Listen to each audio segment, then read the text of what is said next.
Hello, you are listening to From McClay to Zama. I'm your host, Karen Miller. This podcast is about the adventures of two women from Harrisburg, Pennsylvania, who worked for the U.S. Army at Camp Zama, Japan, from 1953 to 1955. Their stories are told through hundreds of letters written home. Episode 33, letters 96 to 98. I was listening to Anderson Cooper's podcast, All There Is, this week. It is about how important it is to talk about grief. I really like what he had to say. I suppose it is what I'm doing with my podcast as well, just in a different way.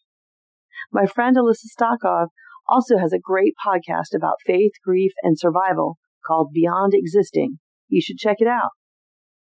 It's been quite a few episodes since I learned anything I didn't already know about my family. But in letter 97, Peg talks about one of her brothers being on the faculty of Penn State. I have no idea which of the four brothers it is. They were all engineers and well educated. I think their brother Dan is living in St. Louis, so that kind of rules him out. In the same letter, Peg uses the word picayune, which I had never heard before. It means petty or worthless, in case you don't know it either. So let's get on to the letters. Letter 96 from Bern, written the 8th of April, 1954. Hi, you nice people. Don't feel much like writing a letter. Don't feel much like working. Ain't much work to do. I'm resting on past laurels because I spent all last week and the first 2 days of this week working like mad on a big, old, complicated budget. Mrs. C was on annual leave in Tokyo, and I had to do it all myself. Today she's back, but there isn't any work to do. And it's pretty warm and beautiful and pleasant out of doors, except for the fact that I took annual leave yesterday afternoon to go down to Yokosuka to the ship store. I would take off today and go play golf. It's tough having to work for a living, though, especially in the springtime. Just had a letter from Sam Sheridan over at New Cumberland Depot, and he tells me he's getting married again in September. Also, he tells me that Ruth Becker is pregnant, which is quite a surprise because she's been married for about 8 years and thought she was never going to have a baby. Isn't it nice that she is having her mind changed? You will never believe how much I spent most of my last Gray Lady tour of duty, wrapping packages. Okay, when you have both finished laughing, listen to how it happened. That is one of the services we are supposed to render patients when needed, but up until that point, I had been lucky. But my evil genie was working overtime this particular Sunday afternoon because 2 boys had received a pass the previous day and had bought presents to send home. So I was elected, and I had a grand total of 5 packages to struggle with. Didn't do too badly either. Some of them were silkscreen paintings. So I simply took old magazines and rolled them around the scroll-like painting, and it was easy to wrap that way. For someone who always managed to find some other duty to do at the moment a package had to be wrapped at home or just plain came right out and said, Helen or Daddy, please do this for me. I'm sure getting educated. Seeing the silkscreen paintings reminded me that these people do excellent copy work on snapshots. Sometime, now don't make a special trip to the 3rd floor, you might look through my snapshots and find one of Aunt May, which you think is best, and then send it to me to have it copied, maybe at the same size as the ones of yourselves which you sent at Christmas. I think my snapshot album is in one of the desk drawers. If not, it is one of the drawers of that cardboard nightstand affair. There is no hurry for this. Anytime you get around to looking for it is fine. Guess what? The latest addition to my room. A lovely white and gold table model Capehart radio. You know that we expected to room together when we did our packing to come over here. And since we are not doing so, I've had no radio. Finally, I decided to part with the money and last Saturday went over to the ship store at Atsugi and bought this.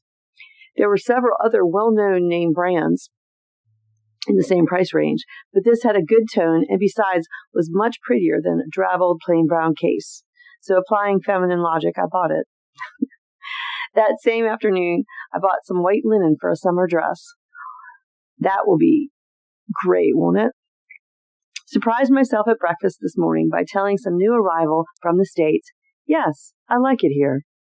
Truly, I do like it better all the time, except the job.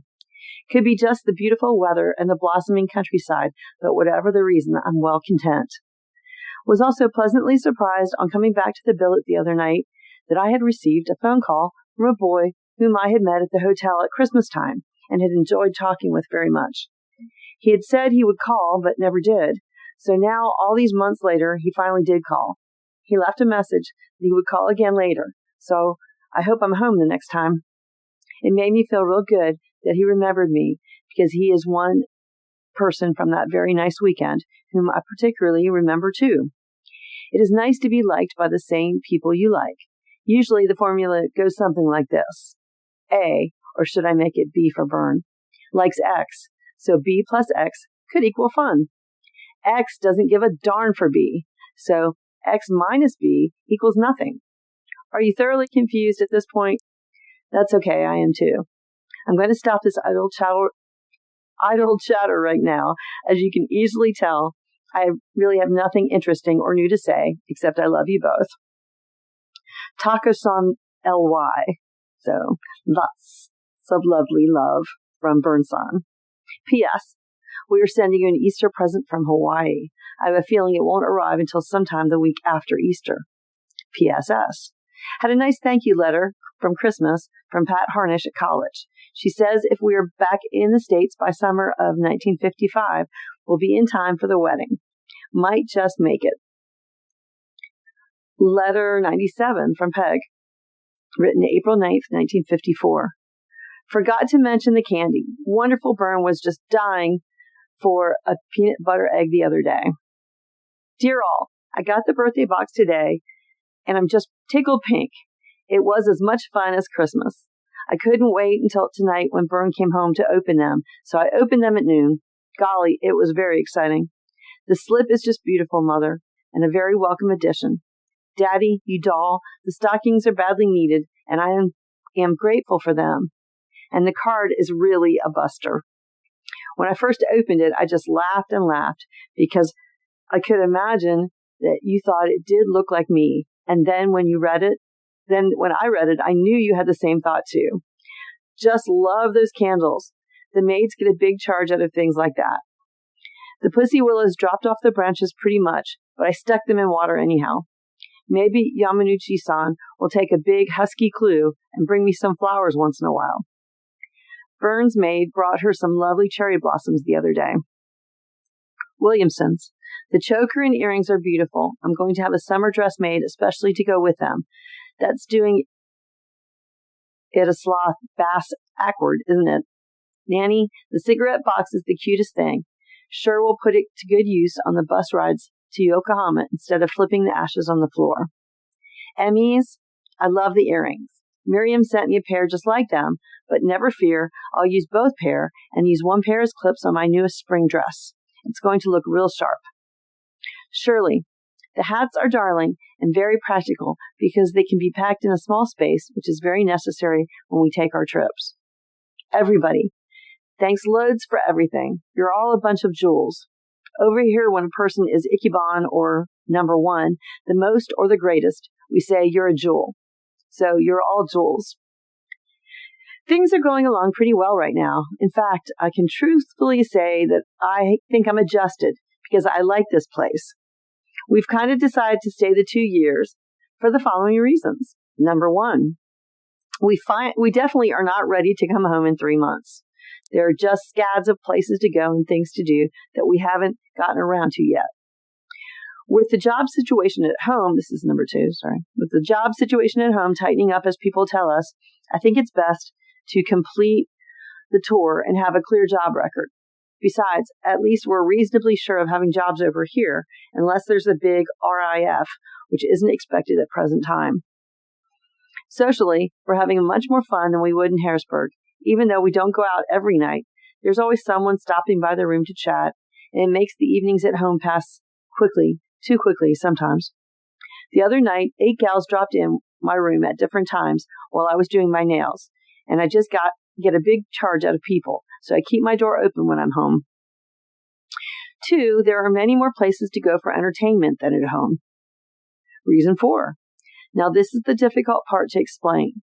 Over here, all of us have more or less the same interests because we're all working in the same outfit, the Armed Forces of the United States. At times, I admit, it's awfully boring to hear the same talk all the time. But I feel much closer to the friends I've made over here than I think I ever did with anyone at home. I'm speaking of friends now, not family, because sometimes I miss you all so much and get so homesick that I think I must see you. My only salvation from real bad homesickness is that Bern is here too, and we think we're both the luckiest people in AFFE. Anyhow, aside from missing you folks and talking only about the other phases of this deal, this is as good as anything. My job is still zilch, and I'm getting nowhere fast as far as promotions are concerned. But that's another thing that we have in common with most of the people over here. Of course, you know me. I change my mind every other minute. In fact, the gals say, "Oh no, not again," when I tell them what my future plans are. They can't keep it any straighter than you can, or even I can for that matter. Changey, that's me. Colonel Van Tool is most unbusy today, and he's pestering me like the dickens. He said I should finish this letter, but every other sentence I write, he comes over with some more picayune stuff for me to do. He's a jewel, and I'm certainly going to miss him. This is pretty interesting. We have a Colonel Ralph R. Cleland in our section, who is the sanitary engineer. Mr. Brown told me that the colonel was from Harrisburg, but since he doesn't work in my office, I don't see him very often. I just bided my time to tell him that it's my beloved town, too. So the other day, I was standing in back of him in line at the snack bar, and we started talking. He has a sister who lives on 18th Street and another brother or sister who lives in Highland Park. And the best part, we started talking about Penn State. I said I had a brother who's on the faculty there, and boy, did my wings ever sprout wide when I said that. He wanted to know his name, and I said Harnish. He didn't know my name, so that was just a way of him finding out who I was. He said, "I went through Penn State with a Dan Harnish. Is he any relative?" Naturally, I brought him up to date on Dan's doings since he left school, and he said to be sure to tell Dan he sent his regards when I write to him.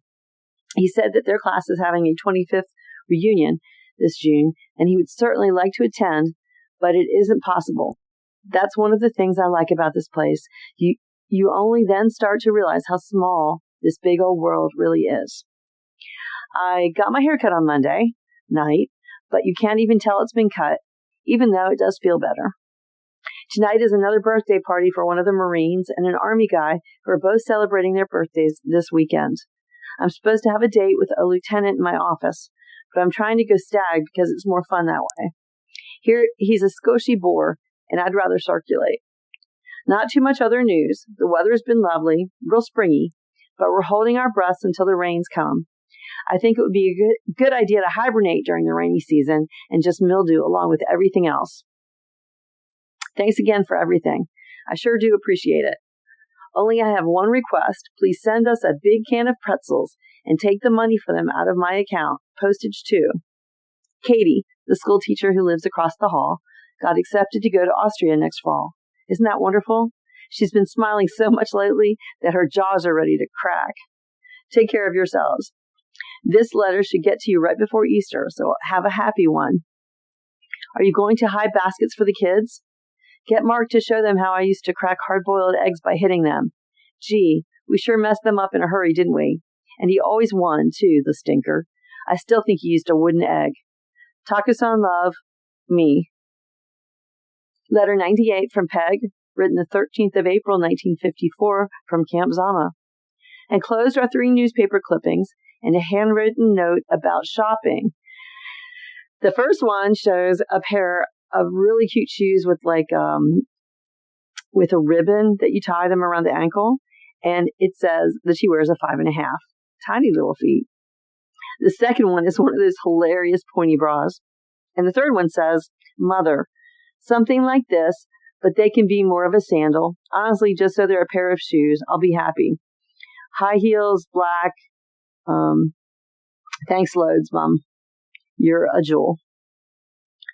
Okay, so Mother, while you're shopping, I guess you better get me 3 more rib things. Picture enclosed what I want. Size 34C, exquisite. Golden Dawn might have them. The store next to Salee, I forgot the name, has them. But don't get any other kind. I'm not desperate for them. So if they don't have them at present, just wait until they do. And get them in cotton, please, not rayon or nylon. I have enough now, but my girl son will probably have them washed to smithereens this summer. Vern got a pair of shoes in the PX today, and we're all green with envy. They're brown sandals and just beautiful. Love again, me. P.S. You're a 21-karat jewel. Dear Mother and Daddy, I bet you thought we didn't have any letterhead over here because I never used it to write to you.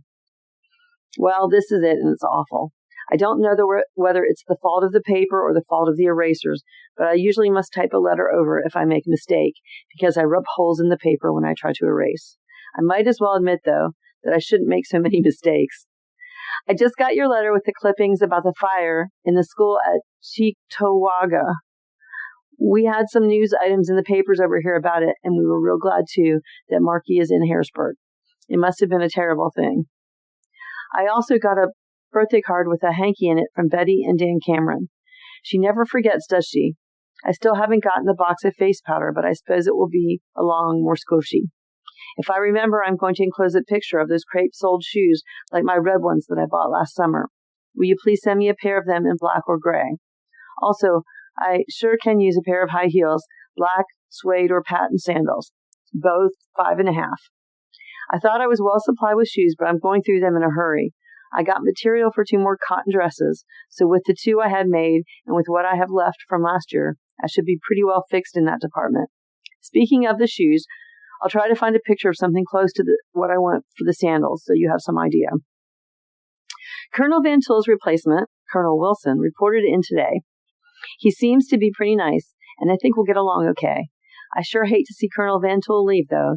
He's invited 3 of us DACs in the section to his house for lunch on Saturday, but I have to Grey Lady Saturday morning, and I won't be able to make it.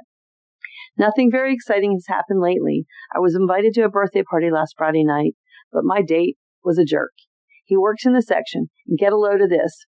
He's absolutely positive I must be Irish because of all the characteristics. Sometimes I'm laughing and gay all over the place, and sometimes I won't even crack a smile. Little does he know I don't smile when he's around, but he gets the impression that I'm encouraging him.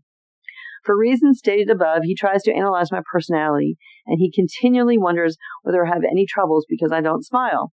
And I can't stand that. If I want to laugh, I'll laugh. If not, I won't. Anyhow, some of the Marines were at the party, and I had a good time with them, but when they left, the party fell flat. So I just told Jerko that I was leaving. His friends were singing in the party room of the club, and we're having what they considered to be a high old time. So I just told him I was going home and he should stay and enjoy himself. So I went home without him. Saturday, we went to Yokohama to do some shopping, ate, and came home early. Sunday, we went to the church, and I spent the afternoon trying on summer clothes and just puttering around my room. Sunday night, we went to the club for a buffet, and we would have stayed longer, but this big jerk came over and asked me to dance and started to analyze my character again, so we left. I couldn't fight that. Yesterday, it really rained. I suppose the rainy season is upon us, and it will be SOP to reach for raincoats and umbrellas for the next few months. Sure hope the weather is at least halfway decent when we go to Kyoto. I'm certainly looking forward to that trip. Just think, a whole week away from Zama. Over the weekend, I bird sat. It's just about the same as babysitting, but I sat with Katie's Woody-san, her parakeet. Katie, the school teacher, went to a peninsula somewhere for a few days because she's on Easter vacation. She left me the key to her room, so on Sunday I went in and brought Woody over to my room because I thought he would be lonely. I had the radio on, and did that bird ever sing? He sometimes thinks he's a canary, and he gets very insulted when anyone calls him a canary, but he sure tries to be one. I brought him over to my room last night and left him out of the cage. His favorite roost is on the ledge over the window. He found some rings from the curtain rods up there and threw them on the floor. That's real great bird fun. Then I was sitting on the bed reading, and he sat on my head for a while. He's real cute, and we all get a big kick out of him. He seems funny It seems funny that a tiny thing like a bird could have a disposition all of his own, but he does. He never hesitates to scold me, though, when I do something he doesn't like. Like this morning, he started to scold me because I didn't get up as soon as the alarm went off. What a bird.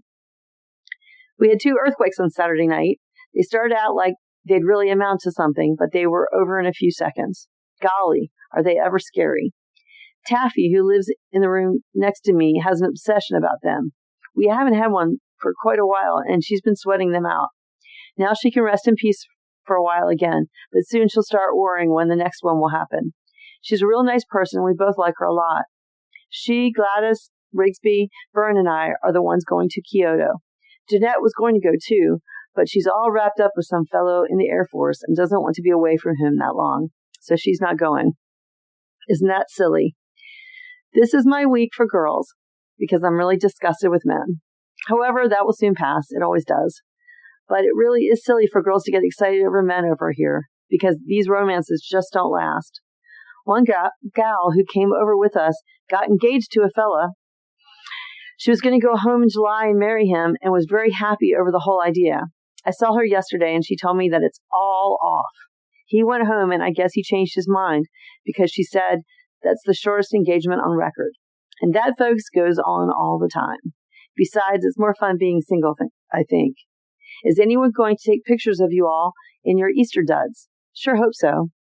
Taffy, Byrne, and I are going to Kamakura to a tea ceremony with a Japanese national girlfriend of Taffy's. There will be Takusan people with their kimonos and robes on, and we hope to get some good pictures. It's time for lunch, so I'll close for now. Nothing else to say, so I'll close for good. I must remember to include those pictures. Take care of yourselves. Here, love and kisses, Peg HC. I have no idea what she meant by adding the HC onto her name here. Included in this letter are some pictures, and I'm going to post those on the website. I find the pointy bras hilarious, and the shoes are really cute. I also found a picture of the golden white radio that Byrne bought and was so excited about. We are so spoiled these days, having the privilege to listen to whatever we fancy and not being at the mercy of radio programming. But I remember. I hope you enjoyed this episode. In the next episode, we get a bit more information about the earthquake from Byrne. You know me and disaster events. Clearly, Peg is being honest about them being scary, whereas Byrne kind of brushes off the danger and downplays it for her parents. That's just the way it rolls. Have a great week. I hope you're enjoying the podcast, and if you are, please subscribe in Spotify. On Apple Podcasts, hit the plus button in the top right-hand corner and rate. This will help my listeners find my podcast more easily. You can access the show's website at www.fromtheclaytozama.com, where I've posted photos and links from the episodes. The podcast is now available on iHeartRadio, Pandora, Patreon, and Amazon as well. New episodes will be available each Friday morning. The letters were written by my aunts Byrne and Peg, transcribed by me. I write and record the show and have created the artwork and original music. Our producer is Zeke, our sound engineer is intern Sylvie, and the security is provided by intern Frey. Thanks to my great-grandparents, John and Helen, who loved us all and thought it was a good idea to save the letters. All rights reserved, 2024.